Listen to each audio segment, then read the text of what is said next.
Welcome back to Business Matters. Welcome, everyone. This is where we provide pertinent information about the CSEC Principles of Business course. At this time, we're going to do part 2. We're now at part 2, treating with managing personal income and investment.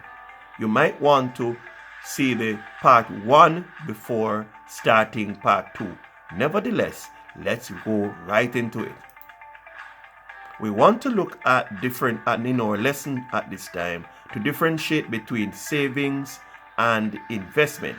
So we're going to seek to understand the concept or the difference between savings and investment. So the first thing we want to do is to understand what is savings.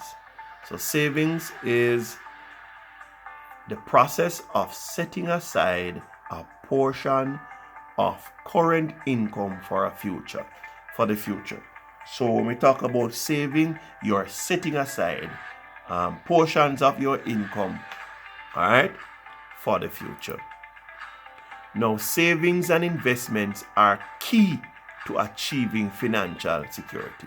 So they both are important. What we want to share at this time is to indicate that both savings and investment are important in the process of building financial security. Now, there are 3 categories of savings. We have what is called personal savings, that has to do with the individual or the household. The householders are holding a savings account and so on. Now, we also have business savings, and this is where now organization, companies in the private sector, yes, also create savings for their operation.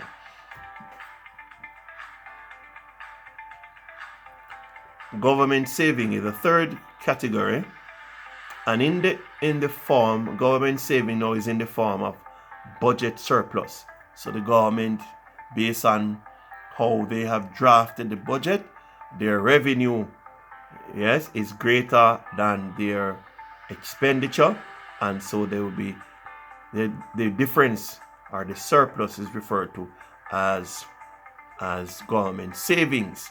Also, profit from public corporations. Now, forms of savings.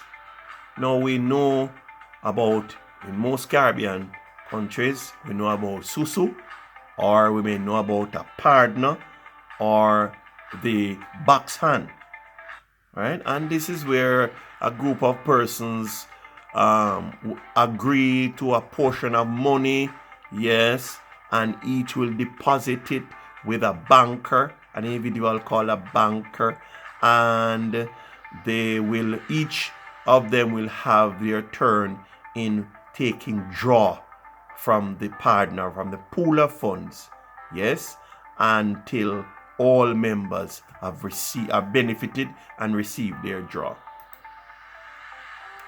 And we also, forms of savings may come through deposits to financial institutions, right? The act of, we're talking about the act of putting aside money in a bank or a building society, right? Now, and they put it away in a savings account.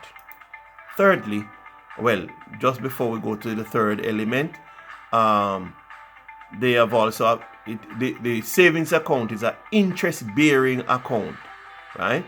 And you may have a savings account which is a interest-bearing account, and you may have other accounts that is referred to as non-interest-bearing, like a current account, yes, that people use to facilitate the writing and paying out of check, is really a non-interest-bearing account. Now, the third form of saving is referred to as short-term fixed deposits. Now, these are instruments, yes, money, the instruments that you take out with in financial institution, most times in banks, yes, that you're giving the bank to use or hold your money for a fixed period of time and you are not expected to touch that money, for example, for 30 days or for 60 days, yes, that the bank will have rights to and the privilege to use that money for that period, because you will not seek to come and withdraw it over that period of time. And however, as a result of that, the bank will pay a little bit more interest to this account than as a regular savings account. So a short-term fixed deposit account you will get a little bit more interest from the bank where that is concerned. So regular savings allow people to accumulate money to place towards achieving an economic goal. So people will put aside money, accumulate it, because they are seeking to achieve a personal or an economic or family goal.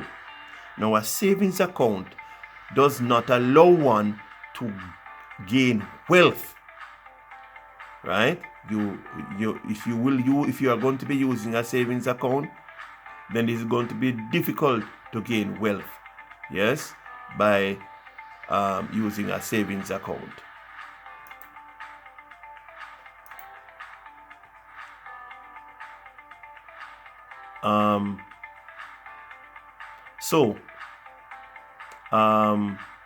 Investment. Let's look at investment now.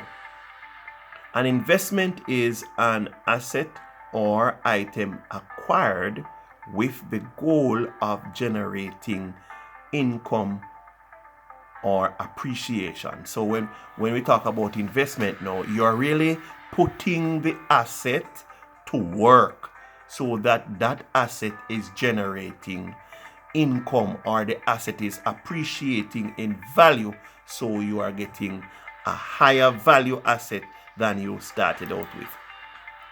Now, appreciation here refers to an increase in the value of the asset.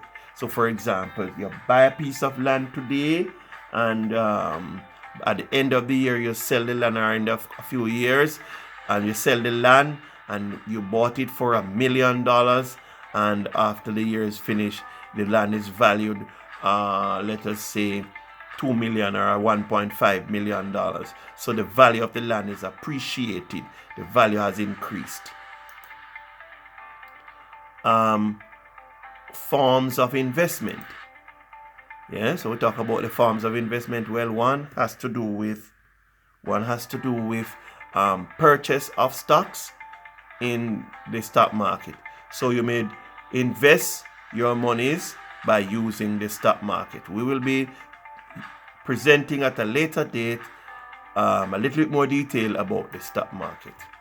The second means of investment may be government securities, using bonds and debentures. Now, from time to time, the government may offer or put into the market bonds, yes, or debentures, in order to obtain monies to finance maybe some kind of capital project, right? They may want to pull back some of the liquid assets, or the liquid cash. Too much cash is in the market, right? That is causing inflation to rise. So they would offer securities with certain level of interest, attractive interest, so that businesses and investors now will buy the bonds. By doing that, the government is recouping or mopping up liquidity. They may also invest by using mutual funds. All right. Fourthly, putting an asset into a productive activity. So not only do you use the investment through those other instruments, but you may take the particular asset and put it into productive activity, and by doing so, yes, you will gain profit or income. So for example, a taxi driver takes a car, yes, and deploys it into the transportation business. So he's taking the asset of the car and using it into a productive activity, that is transporting people, and is gaining income from it. All right. Now, there cannot be investment without savings.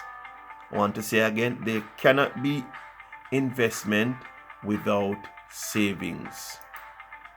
So savings has to precede investment, because you have savings are really accumulation of extra cash that you are going to be using to deploy into investment opportunities. An increase in savings does not always lead to an increase in investment. This is something that is very important. An increase in savings does not always lead to increased investment. What that means is that although you might increase the amount of money in your savings account, or you have may earn, for example, the company has obtained a greater profit this year or a surplus this year, yes, it does not necessarily mean that they're going to take all of that savings and reinvest it, right? So although they have increase in their savings, it doesn't necessarily mean that they're going to plow that or that amount of money back into a productive entity or by buying securities to increase their investment. So that is why we are saying that increasing saving does not always lead to increased investment. But you cannot have one without the other. Savings always precede investment.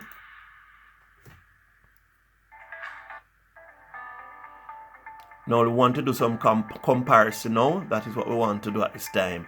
How are savings different from investment? That was one of the major objectives that we had, to look at how savings are different from investment. So let's begin. So savings are accumulation rather. It's an accumulation of disposable income, right? While investments are actions taken to put your money to work to earn more income. So that's how, this is one way they are different. While savings is an accumulation of the disposable income, investment is really deploying that some monies in order to be able to earn more income. Second comparison here is that savings, right? Savings is where money is put up to be used for consumption or for emergencies or maybe for unexpected events. While investment, yes, is where the investor aims at earning income on a continuous basis. So the investor is putting in money into a particular instrument or particular productive activity so that he may continue to have a return, continuous return from that investment. As against savings is for a particular goal, maybe to save because you want to use it for a particular consumption, perhaps to get a trip to go to a hotel or to go overseas or another country, to visit another country, or you may save because you want to hedge against emergency or unexpected events. Our third comparison between savings and investment. Savings are deferred income, right? Savings are deferred income. So you're really just setting aside from the income that you had, you are putting it up for later to be spent. While investment is a vehicle for wealth creation. So you're using investment to create wealth, but savings is just the accumulation. You're just deferring income some of the income that you have received, you're putting it up and accumulating it for later. Third comparison, savings offer minimal interest or rate of return, right? While investment provides minimum to high rates of return. So what we're saying here is that there's a greater return from investment than savings. The fifth comparison between the two is that savings has little or no risk of loss, right? So it's not a high risk activity, while investment has a great risk of loss. Our sixth comparison is that savings accounts are held by commercial banks, building societies, and credit unions. However, investments are done through unit trusts, stocks, and shares, and real estate. So there are different institutions that manages the two items. All right, we want to move to look at short-term and long-term financing. Let us get there now. So the source of financing.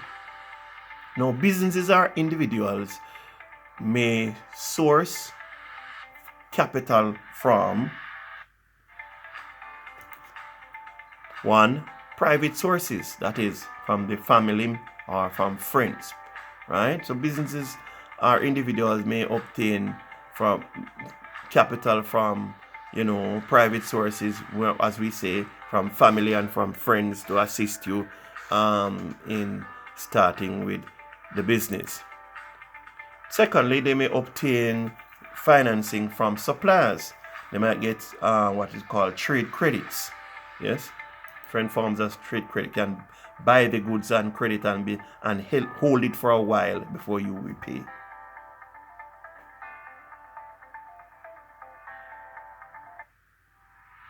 The third one is reinvesting profits.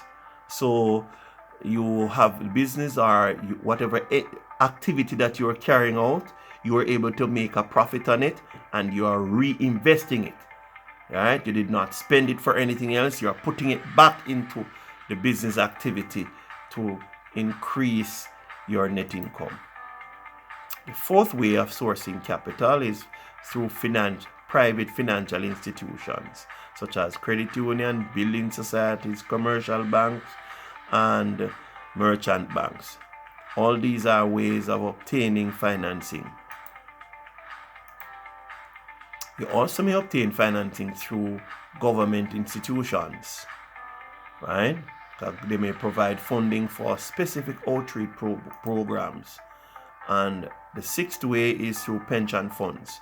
So financing may come as a result of the use of pension funds, right? This can also be accessed.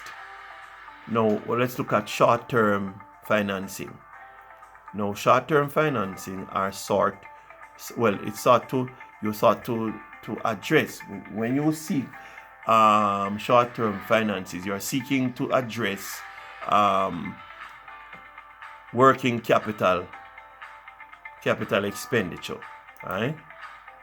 What do we mean by that? You're seeking to obtain funding to deal with short-term expenses such as labor costs, labor expense, to pay off some utilities or to obtain some stocks or raw materials. Now, long-term financing here in this instance, it is for capital expenditure such as acquisition of land and building, machines and motor vehicles. Now there are some types of short-term financing. When the suppliers give you trade credit, yes, or you may obtain a loan from the commercial bank, or promissory notes, installment credit, all right, indigenous credit, or private money from private money lenders. That is those some other what you call discount houses, yes, that they will allow you to borrow money from them, right, for a short period of time. You may have also advances from customers, right? So this is also a means of financing when you have advancing from your customers. In other words, the customers pay you before you have delivered the goods, prepayment.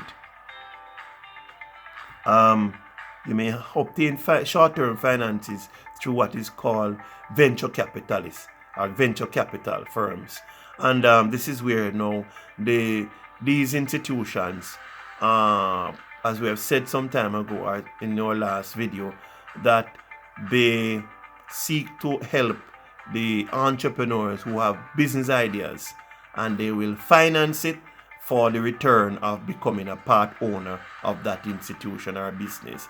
Crowdfunding and angel investors, these are ways of short-term financing. Now, types of long-term financing: loans from government agencies, mortgages, debentures, shares, insurance investment, and unit trust. I think we have addressed these in our last video. But let's move on. Now we want to look at financial market. Now, financial market includes formal financial institutions that provide capital for businesses. Now, the financial market is divided into two categories. What are they? Money market. What do we mean by money market? These are institutions that offer short-term financing or loans, right? This market is closely monitored by the central bank. So the money market here really is about where trading of monies, short-term instruments and loans take place. The capital market now provides long-term financing. The capital market provides long-term financing and for home loans, right? Investments on fixed capital, purchases of stocks and shares. So capital market here, you're dealing with more long-term instruments or long-term periods for repayment. So normally you're going to be purchasing a home or buying land, and you will be given, when you're given the loan, it may be for 10, 15, 20 years to pay back. All right. What is the difference between debt financing and equity financing? Very important that we are aware of the difference between debt financing and equity financing. Now, equity financing refers to any money invested in the business by its owners. So when we talk about equity, we're referring to monies or resources that are placed in the business by the owners. Now, debt financing, however, it relates to money a business borrows, right, from those outside the business. So very important to see the difference. Equity financing is really where the owners are putting money into the business, and debt financing is where you are borrowing monies outside of the business, right? Now, debt financing occurs when a company raises money or sells debt, or by selling debt instrument rather, most commonly in the form of a bank loan or bonds. All right. Thank you very much for sharing.